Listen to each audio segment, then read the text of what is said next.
ठीक है, बात करते हैं बरेली से प्रदेश की। प्रदेश में योगी जी की सरकार दोबारा बन चुकी है और पहले 2 ग्राउंड ब्रेकिंग सेरेमनी ऑलरेडी हो चुकी थी। इस बार भी एक बड़ा आयोजन उत्तर प्रदेश में किया गया। 25 करोड़ की जनता है यहाँ पर। निश्चित रूप से यहाँ की जो जनता है वो पूरे देश की दशा और दिशा तय करती है और राजनीतिक रूप से भी बहुत महत्वपूर्ण प्रदेश माना जाता है इसको। यहाँ की जो अर्थव्यवस्था है उसको किस सिनेरियो में देखते हैं? क्या उसका जो आगे आने वाला बदलाव है वो है, या जो सरकार दावे करती है कि यहाँ पर उद्योगपतियों के लिए या जो इंडस्ट्री और जो निवेशक हैं उनके लिए अच्छा माहौल अब दे पा रही है? कितना मानते हैं कि कितना बदला है उत्तर प्रदेश का माहौल? देखिए, निश्चित तौर पे, हालांकि मैं एक राजनीतिक व्यक्ति नहीं हूँ, लेकिन निश्चित तौर पे ये हर कोई महसूस कर सकता है कि पिछले 5 सालों के अंदर जो बरेली कह रहा हूँ, उत्तर प्रदेश के अंदर जो उद्योग आने से डरते थे वो आज उद्योग यूपी में आ रहे हैं कि उनको ऐसा लग रहा है जैसे गुजरात मॉडल वो उत्तर प्रदेश मॉडल के अंदर तब्दील हो रहा है। और जहां हम 25 करोड़ एक 22 करोड़ 25 करोड़ एक रफ फिगर ले रहे हैं और आबादी को हम 150 करोड़ रफ फिगर ले रहे हैं, तो पूरे भारत की करीब करीब 1/6 जो जनता है वो इस उत्तर प्रदेश में जो है रहती है। जी बिल्कुल। इकोनॉमिक साइज में हम बात करें तो जीडीपी के टर्म्स में हम तीसरी सबसे बड़ी हैं और इसको दूसरे नंबर की ले जाने की कोशिश हो रही है। ईज़ ऑफ डूइंग बिजनेस में भी वही रैंकिंग नंबर 2 पर आई है। तो ईज़ ऑफ डूइंग बिजनेसेस के जो पैरामीटर हैं वो चाहे बिजली की हो, चाहे सड़कों को लेकर हो, कानून व्यवस्था को लेकर हो, लॉ एंड ऑर्डर हो, निवेश मित्र पोर्टल बना है जिसके ज़रिए आप एक सिंगल पोर्टल पर सिंगल विंडो सिस्टम के ज़रिए आप अपनी एप्लीकेशंस को, चाहे वो पोल्यूशन की है, चाहे वाटर पोल्यूशन की है और फायर की है, ऐसी बहुत सारी चीज़ें जो आपको एनओसीज़ वगैरह लेनी है। पहले आप घूमते थे, आज की डेट में अधिकारी आपसे पूछते हैं विभिन्न फोरम पे कि आपकी समस्याएं हैं, हम उनको हल करेंगे। और एक तरीके से जब माइंडसेट बदलना शुरू होता है, जब अधिकारी और जो व्यापारी हैं उनके बीच का जो आपसी विश्वास बढ़ता है उद्योगपतियों को, उद्योगों का, तो निश्चित तौर पर आप ये मानिए कि जो है बदलाव तो होता है। और उत्तर प्रदेश के अंदर वो बदलाव जो आया है और आपको हर सेक्टर की इंडस्ट्री जो आती हुई मिल रही है। अभी आपने देखा होगा 17,000 करोड़ रुपए इन्वेस्ट करने के लिए अडानी साहब ने बोला है। 30 से 40,000 करोड़ रुपए वो 35,000 एम्प्लॉयमेंट जो कुमार मंगलम बिरला साहब ने बोले हैं। और इस तरीके के लगातार इन्वेस्टमेंट जो है यूपी के अंदर आ रहे हैं। और जब ये इन्वेस्टमेंट आएंगे तो अभी तक जो कभी कभी हमको लगता है कि यूपी से बाहर जाने वाले अक्सर हम देखा करते थे, यूपी और बिहार के लोगों को अक्सर बेइज्जती का सामना करना पड़ता था, ठीक है। वो लोग एक उत्तर प्रदेश पूरे भारत को नई पहचान देगा। राजनीतिक तौर पे पहले 85 सीटें होती थी, उत्तराखंड के बाद 80 सीटें हैं। हमारी पहचान है, राजनीतिक ताकत हमें है, लेकिन वो राजनीतिक ताकत आर्थिक ताकत में भी बदले, उसके लिए सरकार काम कर रही है। और जब अर्थव्यवस्था अच्छी होती है तो आप यकीन मानिए, मतलब कानून व्यवस्था अच्छी होती है, आप एक दूसरे के पूरक हैं, तो अर्थव्यवस्था अपने आप अच्छी होती है। जब अर्थव्यवस्था अच्छी होती है तो कानून व्यवस्था अपने आप जो सुधार होने लगता है, बशर्ते हफ्ता वसूली करने वाले लोगों पे सरकार का अंकुश बना रहे। तो मुझे लगता है जो बुलडोजर है वो अपना सही काम करता रहेगा और निर्भीक तौर पर लोग अपना जो व्यापार है उसको कर पाएंगे। ठीक है, अगर बात करें ग्लोबल सिनेरियो की तो कोविड एक ऐसा चैलेंज था जिसे पूरी दुनिया ने देखा। और भारत चूँकि एक मिश्रित आबादी वाला देश है, यहाँ पर सब धर्म के लोग रहते हैं, हर तरह के बहुभाषी देश है ये। तो यहाँ पर कोविड के बाद आपने क्या परिवर्तन देखे? और जो एक हाइब्रिड फार्मूला ऑफिस का आया है कि बच्चों को जो है वर्क फ्रॉम होम दिया गया, सब एम्प्लॉई ने भी वर्क फ्रॉम होम किया और एम्प्लॉय को भी लगा कि इससे बहुत अच्छी कॉस्ट कटिंग हो सकती है। तो कोविड को आप क्या मानते हैं? इसके सकारात्मक पहलू भी हैं, नकारात्मक भी हैं, क्या चीज़ ज़्यादा रही और किस तरह से भारत एक बार फिर से उठ खड़ा हुआ, जबकि पड़ोसी देशों की हालत जो है कोविड में बहुत ख़राब हो चुकी थी? देखिए, हमेशा कहते हैं every threat is an opportunity, कि हर एक चुनौती आपके लिए एक अवसर लेकर आती है। और मेरे ख्याल से हम सारे लोग इतनी तेज़ी के साथ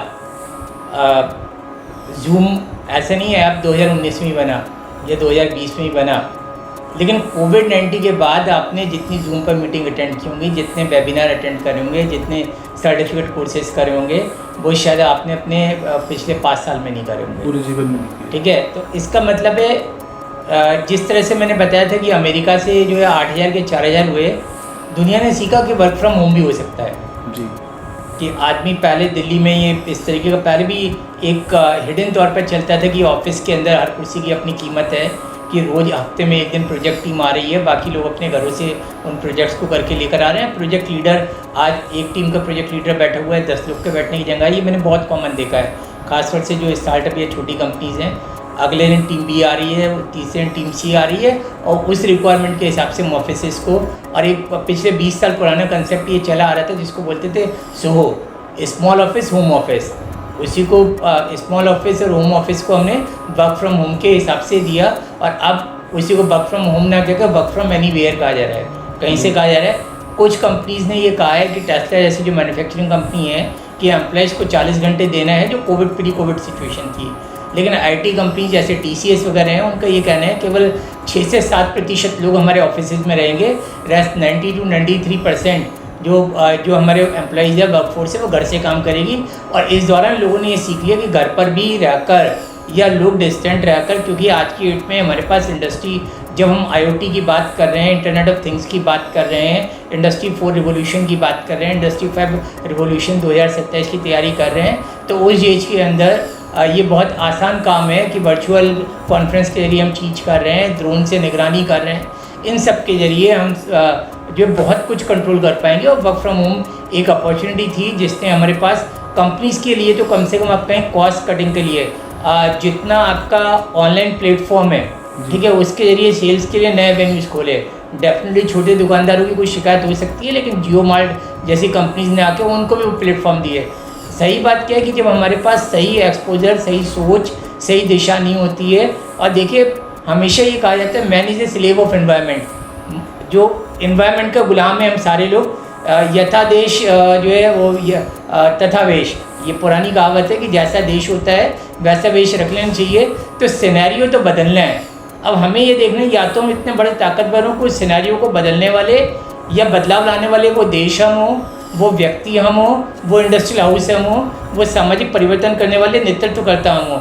और यदि हम नहीं हैं और वो कोई किसी तरह से समाज को नुकसान नहीं पहुंचा रहे, केवल एक बिजनेस करने का तरीका बदला है, तो उस बदलते हुए तरीके के साथ अपने आप को हमें समय के अनुसार डाल लेना में ही हमारी समझदारी है।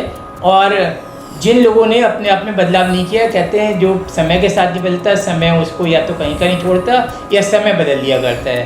तो हम जब कभी भी कोई नई टेक्नोलॉजी आ रही है तो यकीन मानिए कि उससे तो अपनी जगह बनानी है। अब हम पर एक बिजनेसमैन के तौर पर कि कम से कम कॉस्ट में उसका मैक्सिमम बेनिफिट कैसे ले पाएँ, वो करना पड़ेगा। और ये दुनिया भर के अंदर, ये ऐसा नहीं है हिंदुस्तान के अंदर हो रहा है, ये किसी हमारी अर्थव्यवस्था के अंदर, भारत के अंदर हो रहा है। चेंजेस दुनिया भर में होते रहे हैं। हमारे यहाँ तो वो चेंज होने की रफ्तार जो है, अमेरिका वगैरह के अंदर की जो रफ्तार है या चाइना के अंदर जो रफ्तार है, या वो उस रफ्तार से हमारे यहाँ अभी भी 5 गुनी धीमी रफ्तार है। कोई भी चीज़ आती है, आबादी इतनी बड़ी है, रेड टेपिज्म हटने के बाद भी ईज़ ऑफ डूइंग बिजनेस के बारे में पिछले 2 साल से रैंकिंग बंद कर दी है कुछ जो है कॉम्प्लिकेशंस की वजह से। लेकिन हम 50वें 60वें नंबर पे थे, यानी 50 देश आज भी हमसे आगे थे, जहाँ पर बिजनेस को करना, खोलना, इस्टेब्लिश करना हमसे ज़्यादा आसान था। तो उनके मुकाबले हमारे यहाँ चेंजेस आज भी स्लो होते हैं। तो इसका मतलब है कि हमारे को सीखने का समय ज़्यादा मिलता है, और जब हमें सीखने का समय मिलता है तो हमको उस बदलाव के साथ अपने आप को बदल लेना चाहिए।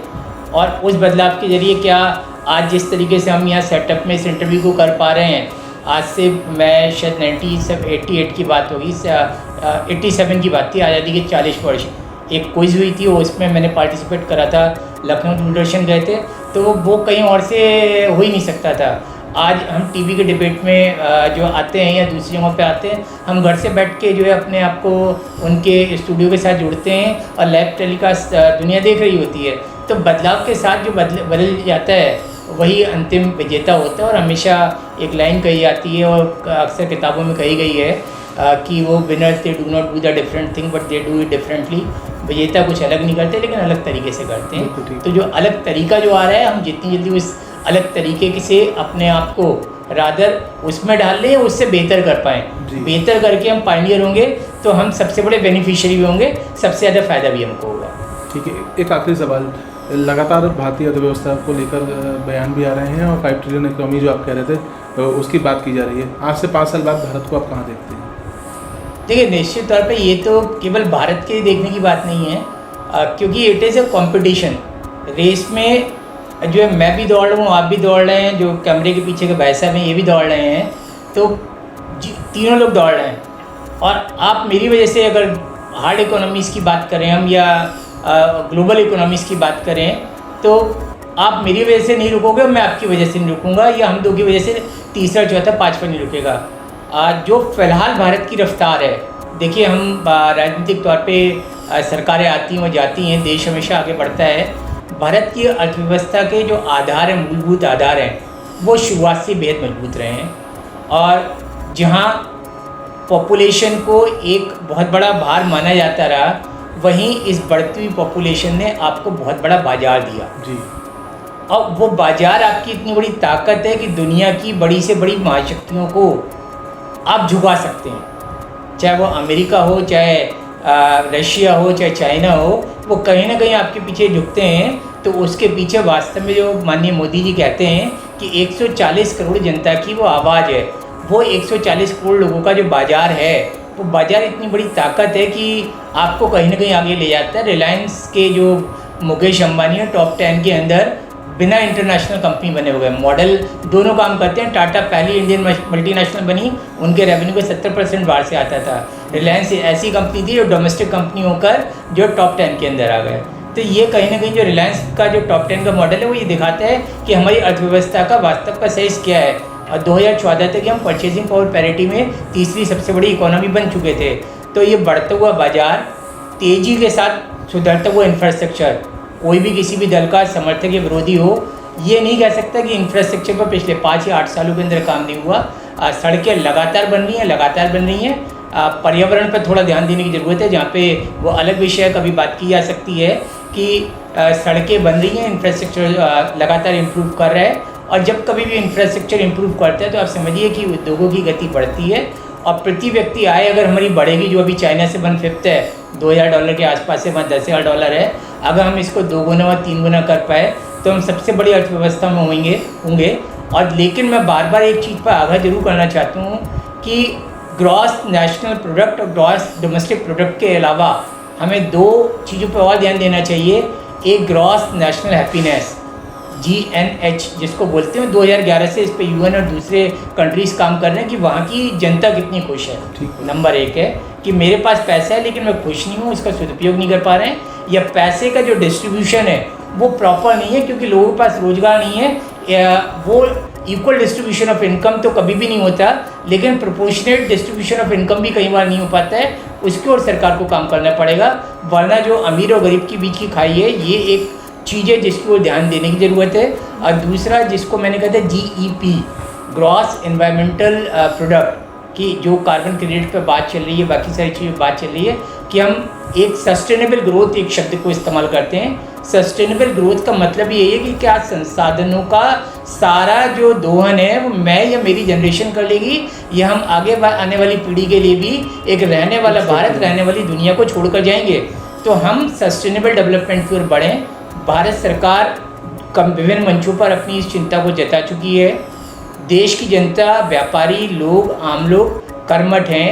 अगर प्रति व्यक्ति उत्पादकता में हम अपने आप को और ढाल लें, ये लगातार मैं जनता से अपील कर रहा हूँ, किसी सरकार से नहीं कर रहा हूँ, कि हम में से हर एक व्यक्ति अपने काम करना का तरीके को और इम्प्रूव कर ले, बेहतर कर ले, घंटों में इम्प्रूवमेंट कर ले, उत्पादकता को बढ़ा ले, तो भारत को लोग कहते हैं चाइना के बाद नंबर 2 होगा। मैं कहता हूँ जो भारतीय के अंदर क्षमता है, जो मस्तिष्क का जो मेधा है, और जो हमारे पुराने पुराणों से लेकर सब कुछ लिखा हुआ है, हम नंबर 1 इकोनॉमी आज तक इतिहास में नहीं हुआ, लेकिन अब होने की क्षमता अगले 20 से 25 वर्षों के अंदर हमारी है। और ऐसी मैं आशा करता हूँ। सपनों के साथ जीना बहुत ज़रूरी है। जो सपने नहीं देख पाते उनको पूरा करने का प्रयत्न भी नहीं कर पाते। तो भारत को नंबर 2 या नंबर 3 इकोनॉमी नहीं, नंबर 1 इकोनॉमी बनने का सपना रखना चाहिए, और वो क्षमता हमारे अंदर है, ये ऐसा मेरा मानना है। ठीक है, तो ये थे डॉक्टर मनीष शर्मा जिनका कहना है कि जो लोग सपने नहीं देखते वो कभी अपने लक्ष्य को हासिल नहीं कर पाते। सपने देखना बहुत ज़रूरी है। अगर आप कुछ बड़ा करना चाहते हैं तो उसके बारे में सोचिए, उसके कैसे करना है उसके बारे में विचार करिए। और निश्चित रूप से ये इंटरव्यू आप लोगों को बहुत पसंद आया होगा, क्योंकि इसमें ऐसे टिप्स दिए गए हैं जिसमें बताया है कि बरेली कैसे आगे बढ़ेगा, प्रदेश हमारा कैसे आर्थिक रूप से महाशक्ति बनने वाला है, और भारत किस तरह से एक बड़े लक्ष्य को हासिल करके आर्थिक रूप से भी नंबर 1 बन जाएगा। बहुत बहुत धन्यवाद आपका डॉक्टर मनीष जी। और इस इंटरव्यू को देखने के बाद हमारे चैनल को लाइक, सब्सक्राइब करना मत भूलिएगा। बहुत बहुत धन्यवाद।